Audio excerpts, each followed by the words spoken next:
සාමාන්‍ය පෙළ විභාගයට එන ගණිත ගැටලු එකින් එක ඔයගොල්ලෝගේ ළඟටම ගෙනා මේ විදිහට අපි ලකුණු ටිකෙන් ටික එකතු කරගමු.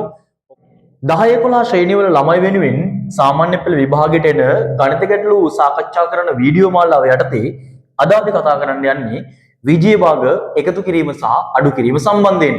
විජය භාග ගුණ කිරීම සහ බෙදීමත් අපි කතා කරනවා. ඒක ඊළඟට අපි මුලින්ම විජය භාග එකතු කිරීම සහ අඩු කිරීම සාමාන්‍ය පෙළ විභාගයට එන જાතිය ගණන් කීපයක් සාකච්ඡා කරලා බලමු.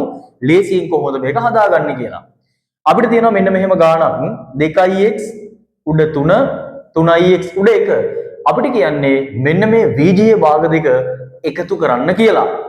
එතකොට අපි ඉස්සෙල්ලම විජය භාග නෙවෙයි මොන જાතිය භාග වුණත් එකතු කරන්න හරි අඩු කරන්න හරි කිව්වොත් මුලින්ම බලන්න ඕන ඒගොල්ලෝගේ හරයන් සමානව තියනවද කියලා. එහෙනම් අපි බලනවා මේ ගානේ හරයන් දෙක සමානද කියලා. අපිට පේනවා මේ දෙන්නගේ හරයන් දෙක අසමානයි. එහෙනම් මේ භාග ගාන එකතු කරන්න කලින් අපි මෙන්න මේ හරයන් දෙක සමාන කරගෙන ඉන්න ඕනේ. එතකොට අපි කොහොමද 2x 3x පොදු හරයක් හොයාගන්නේ? 2x 3x පොදු හරය හොයනවා කියලා කියන්නේ 2x සහ 3x කියන දෙන්නගේ කුඩා පොදු ගුණාකාරය හොයන එක. අපි කුඩා පොදු ගුණාකාරය හොයන වීඩියෝ එකක් පිට කලින් වීඩියෝ එකේදී දැම්මා. ඒක ලේසියෙන්ම හදාගන්නේ කොහොමද කියලා.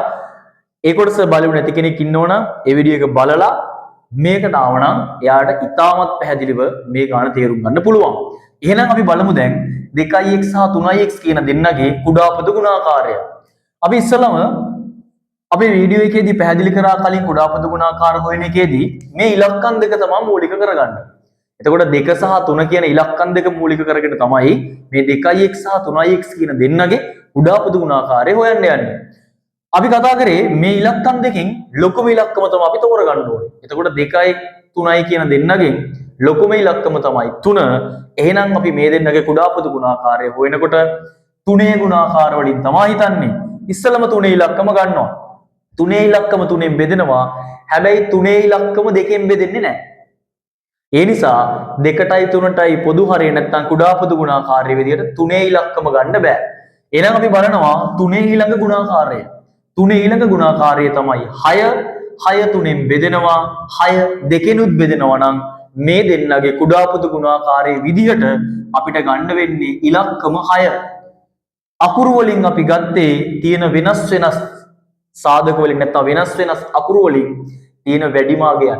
මේකේ වැඩිමාගයන් කියලාත් නැහැ, වෙනස් කට්ටිය කියලාත් නැහැ. x විතරයි ඉන්නේ. ඒ නිසා අපි ඉන්න x ගෙන් මෙතෙන්ට කෙනෙක් ගන්නවා. එහෙනම් අපිට තේරෙනවා දැන් 2x සහ 3x කියන දෙන්නගේ කුඩා පොදු ගුණාකාරය එහෙම නැත්නම් පොදු හරය විදිහට ගන්න පුළුවන් 6x. දැන් බලමු අපි මෙතන 6x ගත්තා වගේම මේගොල්ලොන්ගෙත් අගයන් වෙනස් කරගන්න වෙනවා. 2x 6x කරන්න නම් 3ෙන් ගුණ කරාම ඇති. මොකද x අකුර එයාගේ ඉන්නවනේ. ඒ නිසා මොකද අපි කරන්නේ? මෙයාව 3ෙන් ගුණ කරා නම් හරයට කරන දේම ලවයටත් කරන්න ඕන. ඒ නිසා මෙයාවත් 3ෙන් ගුණ කරන්න ඕන. එතකොට මේ 3x 6x කරන්න x අකුරයත් එක්ක ඉන්න හින්දා එයාව 2ෙන් ගුණ කරාම ඇති. හරය ගුණ කරන ගානෙන්ම ලවයත් ගුණ කරන්න ඕන. එතකොට අපිට තේරෙනවා දැන් දෙවරත් 3 6x 3 2x කෙන් ගුණ කරපුවාම 6x 3x 2කෙන් ගුණ කරපුවාම 6x අන්න පොදු හරය හරි උඩ කට්ටිය ගුණ කරලා ගන්නවා එනවා. 3 වරත් 3 9යි එකතු කිරීම 1 වරත් 2 2යි. හරය සමාන කරා ලවයන් විතරක් ගුණ කරලා ගත්තා. දැන් බලමු 6x උඩ මේ ලවයන් දෙක එකතු කරනවා. අපි හරය එකතු කරන්නේ නැහැ. විජය භාගනේ මොන જાතිය භාග වුණත් එකතු කරද්දි සහ අඩු කරද්දි හරය එකතු කරන්නේ නැහැ. හරය සමාන කරනවා විතරයි. එහෙනම් දෙවරත් 3 6x දෙවරත් 3 6x හරි පොදු හරය හරි උඩ 9යි 2යි 11යි. ඔන්න ගාන එනවා අපිට 6x උඩ 11 කියලා. හරි. අපි බලමු ඊළඟට මේ ගාන කොහොමද හදාගන්නේ කියලා. ඒතර මේ දෙකෙත් පොදු හරය සමාන නැහැ. එහෙනම් පොදු හරයක් හොයනවා කියලා කියන්නේ කුඩා පොදු ගුණාකාරය හොයා ගන්න වෙනවා 2a වර්ග සහ 5a කියන දෙන්නගේ. එතකොට අපි ඉලක්කම් දෙකෙන් ලොකුම ඉලක්කම තමයි තෝරන්නේ කුඩා පොදු ගුණාකාරය හොයද්දී. එහෙනම් 5 තෝරනවා. 5 ගුණාකාර වලින් හිතාගෙන යනවා. 5 5ෙන් බෙදෙනවා. හැබැයි 5 2කින් බෙදෙන්නේ නැති නිසා 5 කියන කෙනා කුඩා පොදු ගුණාකාරයට ගන්න බෑ. එහෙනම් 5 ඊළඟ ගුණාකාරය 10 පහෙන් බෙදෙනවා. 10 දෙකනුත් බෙදෙන හින්දා අපිට කුඩා පොදු ගුණාකාරයේ ඉලක්කම විදිහට 10 ගන්න පුළුවන්. අකුරු වලින් වෙනස් කට්ටියගෙන් තියෙන වැඩිම බලයන් ගන්නෙ. ඒතර ඒ විතරයි ඉන්නේ. ඒගේ දෙවෙනි බලය තියෙනවා. ඒ නිසා අපි එයාව ගන්නවා. ඒතර ඔන්න කුඩා පොදු ගුණාකාරය ඇසුරින් මෙයාගේ පොදු හරය හොයාගත්තා. දැන් බලමු අපි හරයන් සමාන කරද්දි මේගොල්ලෝ ගුණ කරන්න ඕනේ කාගෙන්ද කියලා. 2 10 කරන්න නම් 5න් ගුණ කරන්න ඕන. එතකොට 10යි ඒ වර්ග කියන කෙනා ගන්නනේ ඕනේ. ඒතර මෙතන 2යි ඒ වර්ග ඉන්නවා මේ. ඒ වර්ග ඉන්නෝනේ මෙයත් එක්ක. එහෙනම් මෙයා 10යි ඒ වර්ග කරන්න ඕනේ හින්දා 5න් විතරක් ගුණ කරාම ඇති. 5 වරක් 2 10යි ඒ වර්ගය යාගේ ඉන්නවා. එහෙනම් හරය ගුණ කරන ගානෙන්ම ලවයත් ගුණ කරන නිසා උඩ එක්කෙනත් 5න් ගුණ කරනවා. නැත්නම් ලවයත් 5න් ගුණ කරනවා. මෙයා ටිකක් වෙනස්. උදට බලන්න වෙනවා. 5 10 කරන්න දෙකෙන් ගුණ කරාම හරි. හැබැයි 5 10 කරන්න දෙකෙන් ගුණ කරාට ඒ මෙයාගේ ඒ වර්ගය තියෙනවනේ. එහෙනම් අපිට 10යි ඒ වර්ග කරගන්න ඕන නිසා මෙයාව දෙකෙන් ගුණ කරොත් හැදෙන්නේ 5 වරක් 2 10යි ඒ විතරයි. 10යි ඒ වර්ග වෙන්න නම් මෙයා ගුණ කරන්න ඕන 2යි ඒ ගෙන්. මොකද එතකොට තමයි 5 වරක් 2 10යි ඒ වරක් ඒ වර්ග හැදෙන්නේ.